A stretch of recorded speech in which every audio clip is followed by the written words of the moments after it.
మీరు ఎప్పుడైనా గమనించారా? మన చేతిలో ఫోన్ లేకపోయినా, పక్కన ఎవరు మాట్లాడటానికి లేకపోయినా, మనకు ఒక రకమైన యాంగ్జైటీ ఉంటుంది. ఒక భయం ఉంటుంది. ఏదో ఒకటి నోటిఫికేషన్ చూడాలి, ఎవరో ఒకరితో మాట్లాడాలి అని మన బ్రెయిన్ ఎప్పుడూ ఆలోచిస్తూ ఉంటుంది. అది ఎందుకో తెలుసా? మనకి ఒంటరిగా ఉండటం అంటే భయం. కానీ ఈరోజు నేను మీకు ఒక నిజం చెప్తాను. ప్రపంచంలో ఏ అద్భుతాన్నైనా సాధించిన వ్యక్తులందరికీ ఒక సీక్రెట్ పవర్ ఉంది. అది కష్టపడటం కాదు, తెలివితేటలు కాదు. అది కేవలం ఏకాంతంగా ఉండగలగడం. ప్రతి ఒక్కరు మీ అటెన్షన్ కోసం యుద్ధం చేస్తున్న ఈ రోజుల్లో మీతో మీరు గడపలేకపోవడం అంటే మీ జీవితానికి సంబంధించిన రిమోట్ కంట్రోల్ని వేరే వాళ్ళ చేతుల్లో పెట్టడమే. ఒంటరితనం, లోన్లీనెస్ అంటే ఎవరూ లేకపోవడం వల్ల వచ్చే బాధ. కానీ ఏకాంతం, సాలిట్యూడ్ అంటే మీతో మీరు ఉండటం వల్ల వచ్చే సూపర్ పవర్. సో ఈ వీడియోలో మనం ఏం నేర్చుకోబోతున్నాం? ఈ వీడియోలో మనం 5 పవర్ఫుల్ ఫ్రేమ్వర్క్స్ గురించి మాట్లాడదాం. ఏకాంతం మీ బ్రెయిన్ని ఎలా రీసెట్ చేస్తుంది, మీ ఫోకస్ని ఎలా 100 రెట్లు పెంచుతుంది, అలాగే మిమ్మల్ని ఒక సూపర్ హ్యూమన్గా ఎలా మారుస్తుందో ప్రాక్టికల్గా తెలుసుకుందాం. సో మీరు మీ జీవితం మీద పూర్తి కంట్రోల్ సాధించడానికి రెడీగా ఉండండి. Let's dive in.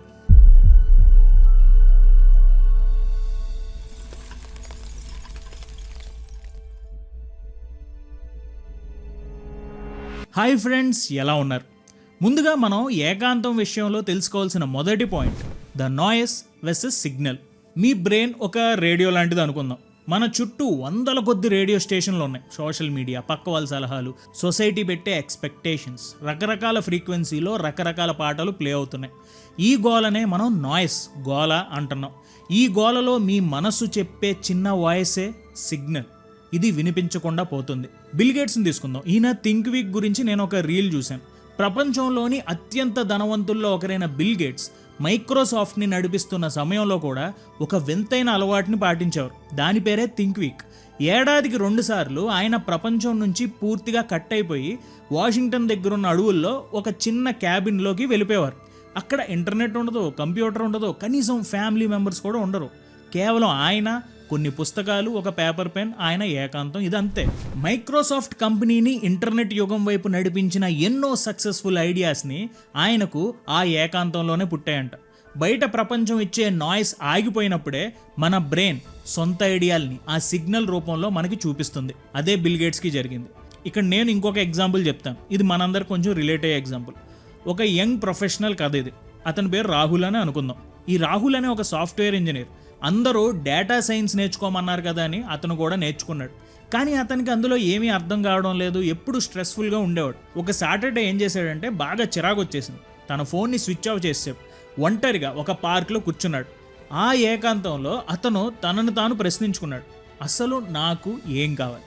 అప్పుడే అతనికి ఒక సిగ్నల్ దొరికింది. అతనికి కోడింగ్ కంటే కూడా డిజైనింగ్ అంటే ఇష్టం అని అతనికి అర్థమైంది. అందరూ చెప్పే మాటల్ని, ఆ నాయిస్నే తన కోరిక అనుకుని అతను ఇన్నాళ్ళు టైం వేస్ట్ చేశాడు. ఆ ఒక్కరోజు, ఆ ఒక్క ఏకాంత సమయం వల్ల అతనికి రాబోయే 10 ఏళ్ల కెరియర్ మీద క్లారిటీ వచ్చేసింది. ఇప్పుడు మనం బిల్ గేట్స్ లాగా అడవుల్లోకి వెళ్ళక్కర్లేదు. కానీ ఈ చిన్న పని చేయొచ్చు. ప్రతిరోజు 20 మినిట్స్ సైలెన్స్ని పాటించండి. ఉదయం లేదా సాయంత్రం ఒక 20 నిమిషాలు గ్యాడ్జెట్స్ లేకుండా, ఏ పుస్తకం చదవకుండా కేవలం మీతో మీరు హ్యాపీగా కూర్చోండి. మీ థాట్స్ని అబ్జర్వ్ చేయండి. మీ మైండ్లోకి వచ్చే ఆలోచనల్ని గమనించండి. ఇప్పుడు నాకు వచ్చిన ఆలోచనలు నావా, లేకపోతే పక్కన వాళ్ళు ఇచ్చారా? మన మనసు ఇది నిజంగా నమ్ముతుందా అని ఫిల్టర్ లేకుండా ఆలోచించి చూడండి. గందరగోళంలో, ఈ నాయిస్లో మనందరం కూడా ఒక గొర్రెల్లా మిగిలిపోతున్నాం. ఏకాంతం, ఈ సాలిట్యూడ్లోనే మనం ఒక సింహంలా మన దారిని మనం వెతుక్కోగలం. సో సాలిట్యూడ్ని రోజు ఒక టైంలో ఎక్స్పీరియన్స్ చేస్తూ ఆలోచించండి. సింహంలా మనం మారతాం. Next, radical self confrontation. నిజాయితీగా మిమ్మల్ని మీరు చూసుకోవడం. మనం అబ్జర్వ్ చేసి ఉంటాం, మన అందరి మధ్య ఉన్నప్పుడు ఒక ముసుగు, ఒక మాస్క్ వేసుకుంటాం. మన ఫెయిల్యూర్స్ని ఇతరుల మీదకి నెట్టేస్తాం. కానీ ఏకాంతం ఆ మాస్క్ని తీసేస్తుంది. అక్కడ మీరు ఒక అసలు నిజం తెలుసుకుంటారు. ఆ నిజమే ఈ డేవిడ్ గాగిన్స్ స్టోరీలో కూడా మనం తెలుసుకోవచ్చు. ప్రపంచంలోనే అత్యంత దృఢమైన వ్యక్తిగా పేరు పొందిన డేవిడ్ గాగిన్స్ జీవితంలో ఒక దశలో ఆయన 135 కిలోల బరువు ఉండేవాడు. చదువు లేదు, సరైన ఉద్యోగం లేదు, భవిష్యత్తు ఏమో గాన్ కేస్ అని అనుకున్నాడు. ఆయన ఎప్పుడూ తన పేదరికాన్ని, తన తండ్రి ప్రవర్తనని సాకులుగా, ఎక్స్క్యూజెస్గా వాడుకునేవాడు. కానీ ఒకరోజు ఆయన ఒక నిర్ణయం తీసుకున్నాడు. తన గదిలోని అద్దం ముందు ఒంటరిగా బట్టలు లేకుండా నిలబడ్డాడు. తన శరీరంలో ఉన్న ప్రతి లోపాన్ని తన సోమరితనాన్ని, తన లేజినెస్ని ఏమాత్రం మొహమాటం లేకుండా, ఫిల్టర్ లేకుండా అద్దంలో ముఖం చూస్తూ తిట్టుకున్నాడు. ఆయన దాన్ని అకౌంటబిలిటీ మిర్రర్ అని పిలిచారు. ఇక్కడ నిజం ఏంటంటే ఆయన ఏకాంతంలో తనను తాను కాన్ఫిడెంట్ చేసుకున్నప్పుడే తన సమస్యలకు కారణం ఇతరులు కాదు తనే అని అర్థం చేసుకున్నాడు. ఆ ఏకాంతం ఇచ్చిన బాధే ఆయన ఒక నేవీ సీల్గా మార్చింది, తర్వాత మోటివేషనల్ స్పీకర్గా మార్చింది, ఆ తర్వాత పుస్తకాలు రాసే ఒక పెద్ద రచయితగా మార్చింది. ఇలా మనందరం ఇప్పుడు ఆయన గురించి వీడియోలో కూడా చెప్పుకుంటున్నాం. సో సాకులు చెప్పడానికి ఎవరూ లేని ఆ ఏకాంతంలోనే మీలోని అసలైన మార్పు మీరు చూడగలుగుతారు. మన లైఫ్లో ఎక్స్క్యూజెస్, మనం ఏదైనా ఎగ్జామ్లో ఫెయిల్ అయినా లేదా బిజినెస్లో నష్టపోయినా వెంటనే పేపర్ కష్టంగా వచ్చింది లేదా మార్కెట్ బాగోలేదని ఫ్రెండ్స్తో చెప్తాం, అండ్ వాళ్ళందరూ కూడా మనల్ని ఆ టైంలో ఓదారుస్తారు. కానీ మీరు రాత్రి ఒంటరిగా మీ గదిలో కూర్చున్నప్పుడు ఆ ఏకాంతం మీకు ఒక నిజాన్ని చెప్తుంది. నువ్వు సరిగ్గా చదవలేదు, లేకపోతే నువ్వు సరైన ఆలోచన మీ బిజినెస్ పైన పెట్టలేదు అనే విషయం, అనే నిజం మనం తెలుసుకుంటాం. ఈ ఏకాంతంలో వచ్చే ఆ నిజాయితీ గల వాయిస్ని వినడం చాలా చాలా ముఖ్యం. దానికి సమాధానం తెలుసుకున్నప్పుడే మనం నెక్స్ట్ లెవెల్కి వెళ్తాం. సో మీరు చేయాల్సింది సోలో ఇంట్రోస్పెక్షన్. వారానికి 1 గంట సేపు ఒంటరిగా కూర్చోండి. మీ డైరీలో ఈ 2 ప్రశ్నలకి సమాధానాలు వెతకండి. నేను నా గురించి ఇతరులకు చెబుతున్న అబద్ధం ఏంటి? నా ఫెయిల్యూర్స్కి నేను బాధ్యత తీసుకోకుండా ఎవరిని నేను నిందిస్తున్నాను? గుర్తుంచుకోండి, ఫేస్ ద పెయిన్. ఆ నిజాలు తెలిసినప్పుడే వచ్చే బాధను మీరు భరించడం మొదలు పెడతారు. ఆ బాధే మిమ్మల్ని యాక్షన్ తీసుకునేలాగా మోటివేట్ చేస్తుంది. ఏకాంతం మిమ్మల్ని బాధ పెట్టవచ్చు, కానీ అది మిమ్మల్ని ఎప్పుడూ మోసం చేయదు. మిమ్మల్ని మీరు గెలవాలంటే ముందు మిమ్మల్ని మీరు ఫేస్ చేయడం నేర్చుకోవాలి. అదే ఏకాంతంలో మనం తెలుసుకోవాల్సిన ముఖ్యమైన విషయం. ఇప్పుడు మనం తెలుసుకుందాం ద పీక్ పెర్ఫార్మెన్స్ జోన్. ఈ జోన్లోనే మనకి సూపర్ ఫోకస్ ఉంటుంది, కొత్త ఐడియాస్ వస్తాయి. అది ఎలాగ? మనం నలుగురిలో ఉన్నప్పుడు మన బ్రెయిన్ కేవలం సర్వైవల్ మోడ్లో ఉంటుంది. అంటే పక్కవాడు ఏమనుకుంటున్నాడు, నేను ఎలా కనిపిస్తున్నాను అనే దానిపైనే మన ఫోకస్, మన దృష్టి ఉంటుంది. కానీ మీరు ఎప్పుడైతే ఒంటరిగా ఉంటారో అప్పుడే మీ బ్రెయిన్ క్రియేషన్ మోడ్లోకి వెళ్తుంది. ఐజాక్ న్యూటన్ గురించి ఎవరు చెప్పని ఒక స్టోరీ మీకు చెప్తాను. మనం చిన్నప్పుడే వినే ఉంటాం, న్యూటన్ తల మీద యాపిల్ పట్టడం వల్ల గ్రావిటీ కనిపెట్టాడు అని. కానీ అది ఒక్క రోజులో జరిగింది కాదు. 1665లో లండన్లో ప్లేగ్ వ్యాధి వచ్చింది, ద గ్రేట్ ప్లేగ్ అని అంటారు. దానివల్ల లాక్డౌన్ అయింది. అప్పుడు న్యూటన్ తన ఊరికి వెళ్ళిపోయి 2 ఏళ్ల పాటు తన ఇంట్లో ఆ పల్లెటూరులో ఒంటరిగా గడిపాడు. ఆ ఏకాంతంలోనే ఆయనకి గ్రావిటీ, మోడర్న్ క్యాలిక్యులస్ మరియు లైట్కి సంబంధించిన ఐడియాస్ ఎన్నో వచ్చాయి. అందుకే ఆ కాలాన్ని ఇయర్ ఆఫ్ వండర్స్ అని అంటారు. ప్రపంచం నుంచి విడిపోయి మీరు ఒంటరిగా వర్క్ చేసినప్పుడే మీ బ్రెయిన్లోని జీనియస్ బయటకు వస్తాడు. మీరు ఒక కష్టమైన సబ్జెక్ట్ చదవాలన్నా లేదా ఒక కొత్త బిజినెస్ ప్లాన్ చేయాలన్నా మీ ఫోన్ పక్కన పెట్టండి. మీ పక్కన ఫ్రెండ్స్ ఉంటే అవన్నీ చేయడం కష్టం కూడా. మన మైండ్కి ఒక కొత్త ఐడియా రావాలన్నా లేదా ఒక ప్రాబ్లం సాల్వ్ చేయాలన్నా దానికి సైలెన్స్, నిశ్శబ్దం మనకి చాలా ముఖ్యం. ఆ నిశ్శబ్దంలోనే మీ ఆలోచనలు ఒకదానితో ఒకటి కలిసి ఒక కొత్త రూపాన్ని తీసుకుంటాయి. సో మీ లైఫ్లో అత్యంత కష్టమైన పనిని ఎప్పుడు మీరు ఒంటరిగా ఉన్నప్పుడే చేయండి. ఆ టైంలో వైఫై ఆఫ్ చేయండి, ఫోన్ పక్క గదిలో పడేయండి. వారానికి ఒకసారి కనీసం 2 గంటలు కేవలం ఒక పేపర్, పెన్ పట్టుకుని ఒంటరిగా కూర్చోండి. ఏ గమ్యం లేకుండా ఆలోచించండి. ఆ సమయంలోనే మీకు బెస్ట్ ఐడియాస్ వస్తాయి. గుర్తుంచుకోండి, గుంపులో ఉంటే మీరు కేవలం ఒక నెంబర్ మాత్రమే, ఏకాంతంలో ఉంటే మీరు ఒక మాస్టర్ పీస్. నెక్స్ట్ మనం తెలుసుకోవాల్సిన మెయిన్ పాయింట్, సాలిట్యూడ్లో చాలా ముఖ్యమైనది ఎమోషనల్ ఇండిపెండెన్స్. మనలో చాలామందికి ఒక అలవాటు ఉంటుంది.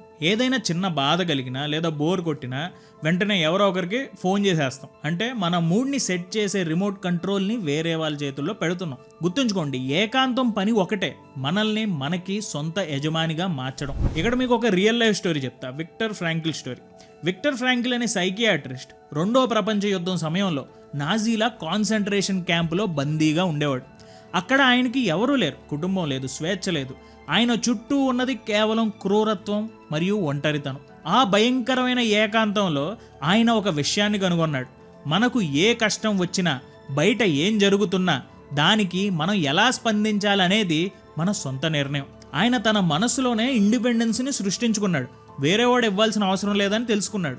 మీరు మీతో గడపడం నేర్చుకుంటే బయట ప్రపంచం మిమ్మల్ని ఎంత కష్టపెట్టినా మీ లోపల ఇంటర్నల్ పీస్ని ఎవరూ దెబ్బతీయలేరు.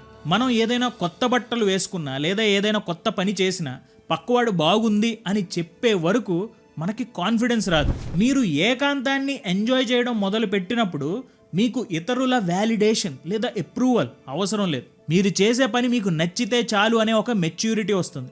అదే నిజమైన ఇండిపెండెన్స్.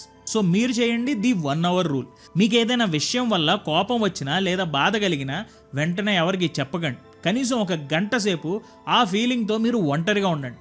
ఆ బాధని మీరే ఎలా హ్యాండిల్ చేయాలో మీ మనసుకు చెప్పండి. మీ మనసుకి తెలిసేలా చేయండి. మీకు నచ్చిన సినిమా లేదా క్యాఫేకి ఒక్కరే వెళ్ళండి. మొదట్లో కొంచెం ఇబ్బందిగా అనిపించినా అది మీకు చాలా సెల్ఫ్ కాన్ఫిడెన్స్ని ఇస్తుంది. ప్రతిసారి సినిమాకి వెళ్ళాలంటే ఎవడో కావాలి, కాఫీ షాప్కి వెళ్ళాలంటే ఎవడో కావాలనే ఆలోచన వదిలేండి. మీతో మీరు ఎంజాయ్ చేయండి. మీ సంతోషం కోసం మీరు ఇతరుల మీద ఆధారపడటం మానేసిన రోజున మీరు నిజమైన సూపర్ పవర్ని సంపాదిస్తారు. నెక్స్ట్ మనం ఈ వీడియోలో తెలుసుకోవాల్సిన last point, the energy recharge. Mental బ్యాటరీని రీఛార్జ్ చేసుకోవడం. మన ఫోన్ బ్యాటరీ 10%కి రాగానే కంగారు పడిపోయి మనం ఛార్జర్ కోసం తెగ వెతికేస్తూ ఉంటాం. కానీ మన మైండ్ ఎనర్జీ అయిపోతున్నప్పుడు మాత్రం మనం అస్సలు 0% కూడా కేర్ చేయం. ఎప్పుడూ మనుషుల మధ్య ఉండడం వల్ల మన బ్రెయిన్ అలిసిపోతుంది. దీన్నే సోషల్ ఎగ్జాషన్ అని అంటారు. సో ఏకాంతం మనల్ని తిరిగి రీఛార్జ్ చేస్తుంది. ఆల్బర్ట్ ఐన్స్టైన్ ఎగ్జాంపుల్ని తీసుకోండి. ప్రపంచం గర్వించే సైంటిస్ట్ ఆల్బర్ట్ ఐన్స్టైన్. ఈయనకు ఒక వింత అలవాటు ఉండేది.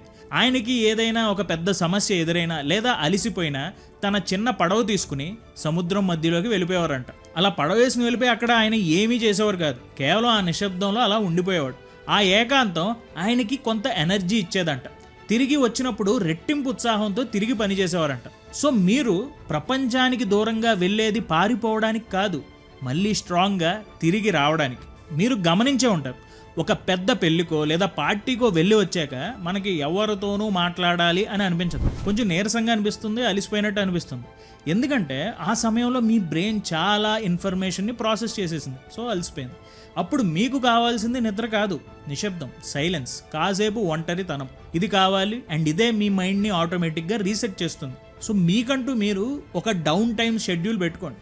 వారంలో కనీసం 2-3 గంటలు మీ క్యాలెండర్లో మీకోసం కేటాయించుకోండి. ఆ సమయంలో ఫోన్, ఇంటర్నెట్, ఫ్రెండ్స్ ఏమీ ఉండకూడదు. మీకు నచ్చిన పెయింటింగ్ వేయండి లేదా ఒక కప్పు కాఫీ తాగుతూ ప్రకృతిని ఎంజాయ్ చేయండి. డిజిటల్ డీటాక్స్ అని చాలా పుస్తకాల్లో మన వీడియోలో కూడా మాట్లాడుకున్నాం. రాత్రి పడుకునే ముందు కనీసం 1 గంట ఒంటరిగా ఉండండి. ఆ గ్యాడ్జెట్స్ లేని సైలెన్స్ మీకు ప్రశాంతమైన నిద్రను, అలాగే నెక్స్ట్ డేకి కావాల్సిన ఎనర్జీని కూడా ఇస్తుంది. ఏకాంతం అంటే పని నుంచి తప్పించుకోవడం కాదు, మీ పనిని ఇంకా అద్భుతంగా చేయడానికి, మీ లోపల ఇన్నర్ పీస్ని సిద్ధం చేసుకోవడానికి ఏకాంతం ఉపయోగపడుతుంది. ఏకాంతం అంటే లోకానికి దూరంగా పారిపోవడం కాదు, మిమ్మల్ని మీరు తెలుసుకోవడానికి మీరు తీసుకునే ఒక అడ్వెంచరస్ డెసిషన్. ఈరోజు మనం నేర్చుకున్న ఈ 5 విషయాల్ని వెంటనే రివైండ్ చేసేద్దాం. లోకంలో ఉండే గోలని ఆపి మీ మనస్సు చెప్పే నిజాన్ని, ఆ సిగ్నల్ని వినండి. అలాగే సెల్ఫ్ కాన్ఫ్రంటేషన్, అబద్ధాలు మానేసి అద్దం ముందు నిలబడి మీ తప్పులను ఒప్పుకోండి. అక్కడే మార్పు మొదలవడం మీరు చూస్తారు. Next, peak performance zone. గొప్ప ఐడియాస్ గుంపులో రావు, మీరు ఒంటరిగా ఫోకస్ చేసినప్పుడే మీకు ఆ ఐడియాస్ పడతాయి. ఎమోషనల్ ఇండిపెండెన్స్, మీ సంతోషం కోసం ఇతరుల మీద ఆధారపడటం మానేయండి. మీ రిమోట్ కంట్రోల్ మీ చేతిలో ఉంది, అది తెలుసుకోండి. ఎనర్జీ రీఛార్జ్, లోకంతో పోరాడటానికి కావాల్సిన శక్తి ఏకాంతంలో సంపాదించుకొచ్చిన విషయం మనం తెలుసుకోవాలి. అండ్ గుర్తుంచుకోండి, ఒంటరితనం, లోన్లీనెస్ మిమ్మల్ని బలహీనపరుస్తుంది, కానీ ఏకాంతం, సాలిట్యూడ్ మిమ్మల్ని ఒక సూపర్ హ్యూమన్గా మారుస్తుంది. మీతో మీరు గడపడం నేర్చుకున్న రోజున ఈ ప్రపంచంలో మీరు సాధించలేనిది ఏది ఉండదు. మీరు ఈ రోజు నుంచి మీకోసం కనీసం 20 నిమిషాలు ఏకాంతాన్ని కేటాయించగలరైతే నాకు కామెంట్స్లో ఐ యామ్ రెడీ అని టైప్ చేయండి. ఈ వీడియో మీకు నచ్చితే లైక్ చేయండి, మీ ఫ్రెండ్స్తో షేర్ చేయండి. మరిన్ని ఇలాంటి సెల్ఫ్ ట్రాన్స్ఫర్మేషన్ వీడియోల కోసం మన ఛానల్ని సబ్స్క్రైబ్ చేసుకోండి. అండ్ గుర్తుంచుకోండి, stay calm, stay powerful. Next వీడియోలో కలుద్దాం. జై హింద్.